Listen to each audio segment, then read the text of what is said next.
Izuku Shigaraki by Fangirl48 on AO3. Chapter 20. Walk along life's many roads. I heard you had quite the time in Nabu, Nezu said, placing the tea set on the table between himself and Izuku. I've been given what I assume is an abbreviated version of the events. My condolences for your loss. Thank you, Isuku said, reaching into a bag and pulling out a box of traditional sweets Aizawa said the principal enjoyed. Have you recovered anything more about what happened to you? Nezu asked, still having no luck finding where Izuku had been held prisoner for the past 2 centuries. The boy shook his head. There is a chance that those memories might never return, Nezu continued, addressing the elephant in the room, taking a sip of tea. How would you feel about that? I don't know, Izuku answered honestly. Some part of him wanted to know who did this to him and why. And yet, another part was scared, frozen in fear of what he might discover. Hearing a little from Gran and Toshi about what had happened between his older brothers made him worry. Could Hisashi... Izuku shook his head. Toshi asked me if I would be willing to see someone. It's just finding someone willing to take me on all of, well, this. Izuku gestured to himself. That's where we're finding the problem. Have you considered talking to Hound Dog? Nezu spoke, a faint twinkle appearing in his eyes. He's a licensed psychiatrist. Doesn't he only deal with students? Nezu nodded, moving in, posed to strike. Primarily, yes, the students are who he deals with, but our teachers sometimes go to see him also. But I don't go here, Izuku argued.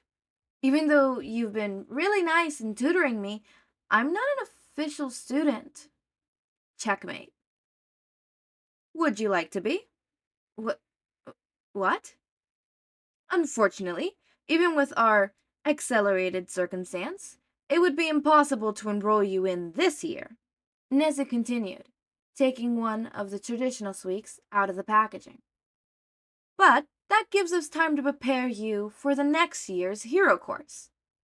The hero course? Izuku exclaimed, standing up. But sure, I guess if you think about it, I've had some experience working as a vigilante, but I've told you how I feel about sending teenagers out. It's like the government is endorsing child soldiers. And I've had enough experience with that to know that it was wrong then, and it's still wrong now. Child soldiers, Nezu thought, wondering what else Izuku had run into at the beginning of Quirks. It was like the high-specs user had found a new game prying all the repressed knowledge from the boy without him even realizing it. I agree. In a perfect world, UA would be a university or college, and not a high school. Nezu nodded, placing the cup on the saucer.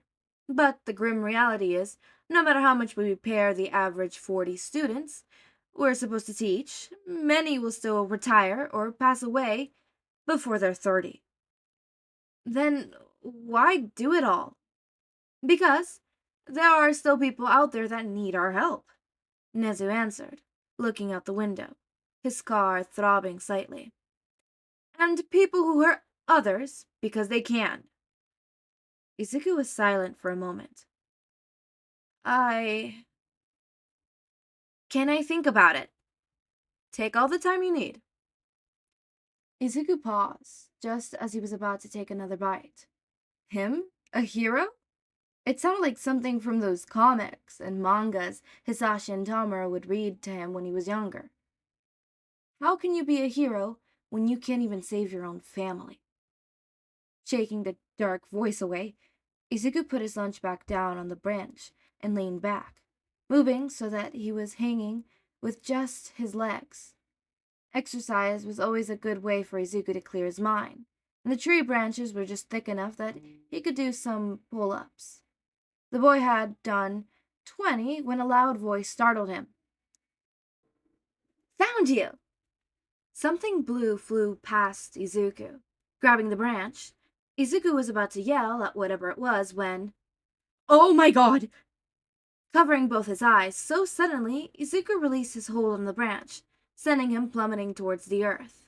It wasn't a huge drop, but it definitely would have hurt if someone hadn't caught him. "Hello there!" A bright voice greeted as thick arms held Izuku. "Nice to meet you. Thanks for dropping in." "I'm gonna die. I did something horrible, and now I'm gonna die." Nighteye floated back down, looking at the bright red kid Mirio was holding. "What's wrong with him?" "Hado," Amajiki said, his own ears a little pink. "Your skirt." "My skirt?" Nigiri repeated, clutching in a second later and giving a small cry, holding the item down as she blushed. She had just been so excited when she saw the subject of her hunt that she just flew on instinct. "So sorry," the mystery boy continued, turning to where he thought Nigiri was standing, hands still covering his eyes. "I didn't...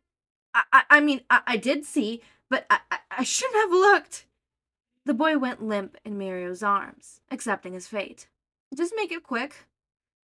The three friends looked at each other for a moment, before they started laughing. Izuku waited a moment just to make sure this wasn't some trick of sorts before pulling his hands away. "Don't worry," Mirio smiled.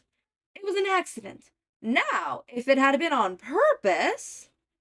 A dark expression overcame the ordinarily bubbly girl's face as she slammed a fist into her open palm. "Grinding wave!" Tamaki shivered. "Scary." "Very." Izuku nodded in agreement, glancing up and noticing the other boy's pointed ears. Moving in Mirio's arms, Izuku shoved his face right in front of Tamaki's, studying them seriously for a moment before smiling. "Cute! You look just like the elves from Lord of the Rings." Tamaki squealed at the bright face in front of him. He decided right there and then that this kid was one of Mirio's kind, a bright, shining person who was like the sun. "Lord of the what?" Mirio asked, earning a gasp from the boy. "Oh, you poor children," Izuku mourned, shaking his head. 200 years, and already people had forgotten the classics. "Gather around. Let me tell you about a land called Middle-earth." The next big three sat down and listened to the story for the remainder of the lunch break as Izuku. Sir Nightaye's office. Mirai sighed as he looked over the paperwork. So far, the only thing he had on the man who called himself Overhaul was a name, and the paperwork showing that he had been adopted by the family's current head. What his motives were for disputing quirk enhancement drugs, or what his plans were still a mystery. "A message is here. A message is here." Grabbing his phone, the former sidekick was surprised to see Mirio's name as the sender. Glancing at the clock, he frowned. The boy should have just been starting his afternoon classes. Not one to neglect his education. Another reason why Mirio deserved to inherit all for one. Nighteye opened the message. "Dear sir, sorry to bother you, but I just had to tell you that I found this funny story I think you'll like." See, Toshinori? Mirio was perfect, always thinking of others. Just what you would expect from the future #1 hero. "My new friend Izuku, the one Nigiri's been hunting, calls it Lord of the Rings. I think you'll really like it." Smiley face. Oh, there was even a picture as well. The man had a sip of coffee before choking on it a second later. There, right between Ryuku and Fat Gum's intern, along with Mirio, was All for One's face smiling shyly at the camera as he made a peace sign. How? How is this possible? All for One was dead. There was no way he could have survived the injuries Toshinori gave him. Is it possible? Could this be All for One's child? Did Toshinori or Nezu knew that someone sharing All for One's genetics had infiltrated UA? He had to. Toshinori had been at UA not too long ago with somebody. Awada?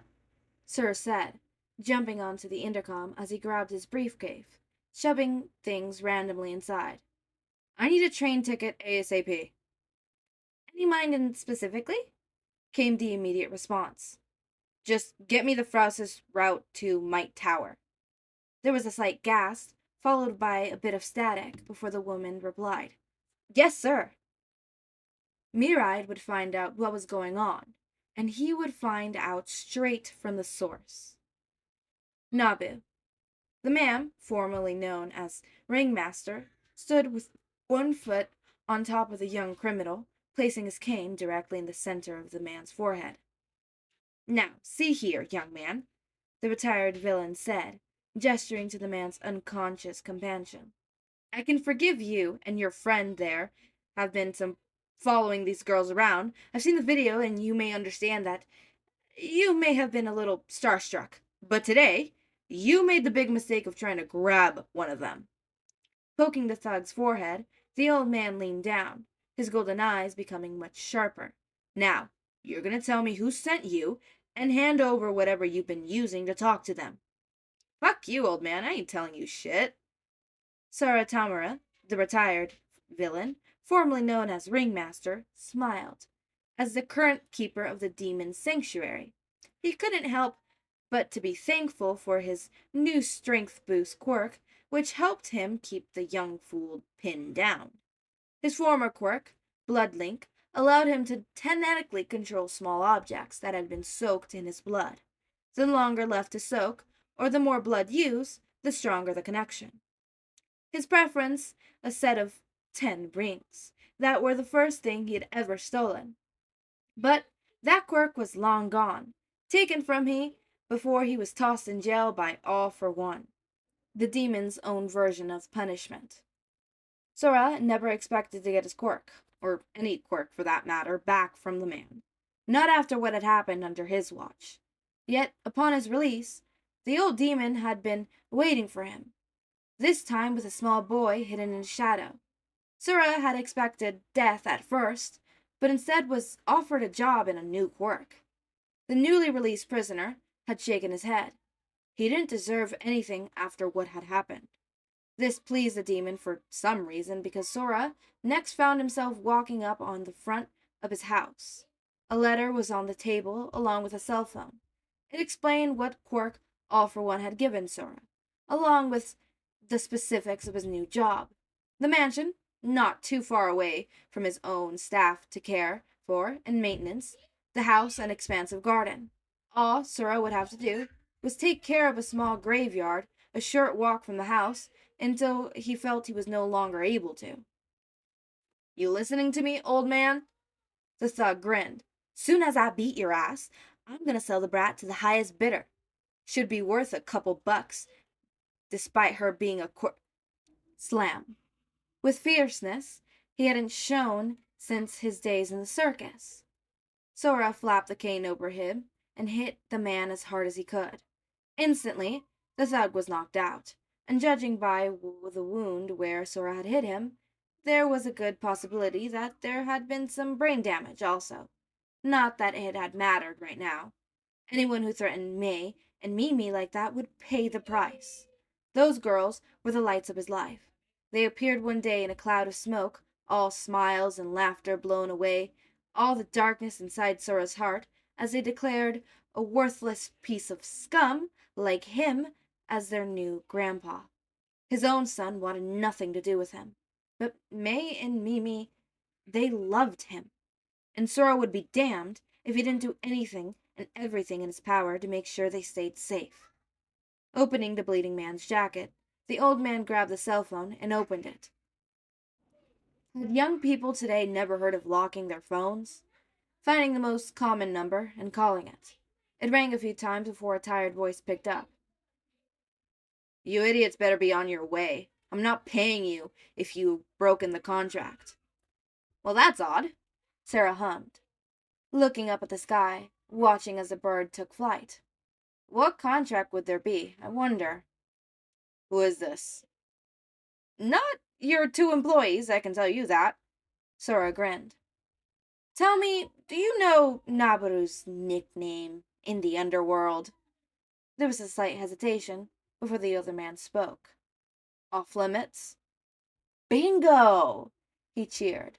Seems whoever was on the other end was connected to All for One in some way.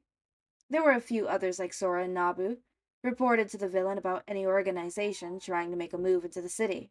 So far, none of them had ever succeeded. Now, since you know that, why have you sent people here? Their contract was straightforward. Observe and report. The man on the other end answered. But recently, they reported the target had left. Idiots had the bright idea of grabbing someone the target had been talking to, thinking it would get them a bonus. Sora's hand gripped the phone tighter as he heard the other thugs groan. Eyes sharpened as he walked over and hit the man equally as hard as he had his partner. Then he kept hitting. These men would have taken Mimi, trying to get someone else. They could have hurt her or May. They could have sold the girls to some sicko out there once they were done with them. Death was too good for these men. They needed to suffer first. Sora was breathing hard by the time he was finished beating both the men to a bloody pulp. All the while, the man on the phone listened patiently to the sound of flesh being beaten over and over again. I take it my men aren't coming back.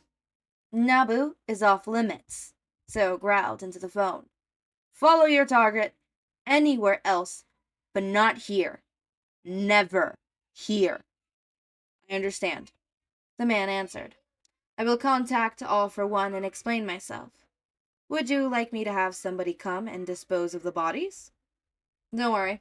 I have someone who can handle them, Sora growled, hating knowing who had to contact next. I'll inform All for One of your cooperation. Between that and you ordering them back, you shouldn't be reprimanded too harshly. I foresee a few freebies in my future, the man sighed, as the pair said their goodbyes.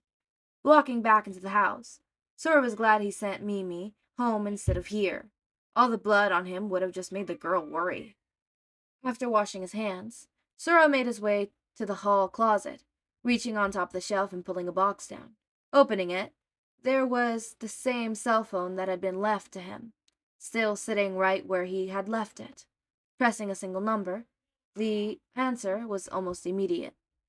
Groundkeeper, Kirigiri's deep voice spoke. Are you compromised?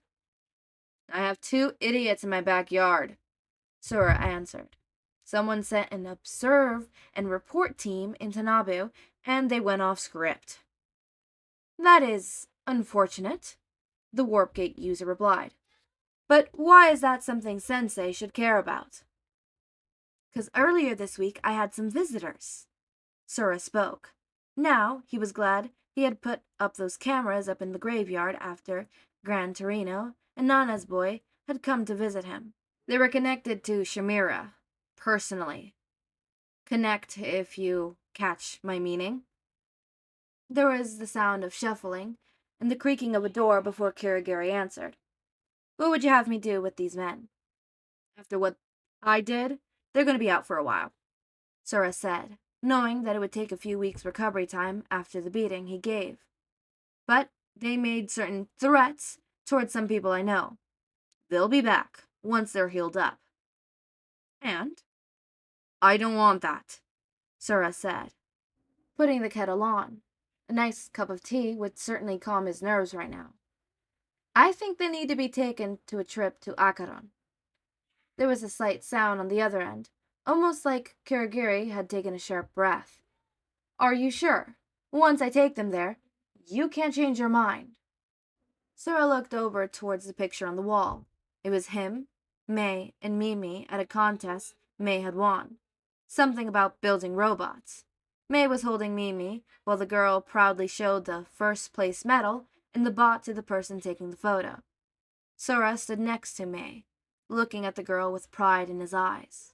Suddenly, he was back in jail, sitting opposites of the boy wearing a high school uniform. Large brownish red wings on the back that looked so much like another's, he had glared at the prisoner. "You're not my father. No matter what Ma says, you ain't my family.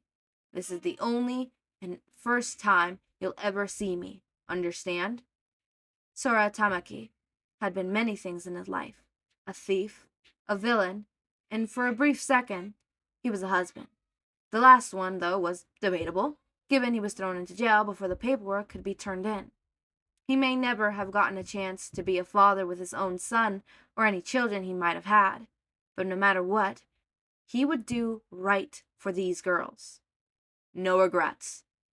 Sora spoke, ice in his tone. "And tell Sensei I need to talk to him. There's something he needs to see." Izuku met the big three. That is very interesting. I'm interested in that. I'm also interested in the whole all for one finding out Izuku is alive and awoken, or just awake in general. It'd be very interesting to see that. And also, Sir Nighteye is about to find out about Izuku, and I am invested in that. I'm sitting here, I'm invested. But, we're actually nearing the end. We got 2 more episodes of this and we're done. I'm joking. There's a second series that I'm also going to do. I also got permission from that one. Thank you, Fangirl48, for allowing me to do both series and not just one. Anyways, as always, make sure to eat, sleep, drink water, take your meds, have a wonderful day or night. Join our community Discord server. Link is in the description. Subscribe to see more of my content, and thank you so much for watching.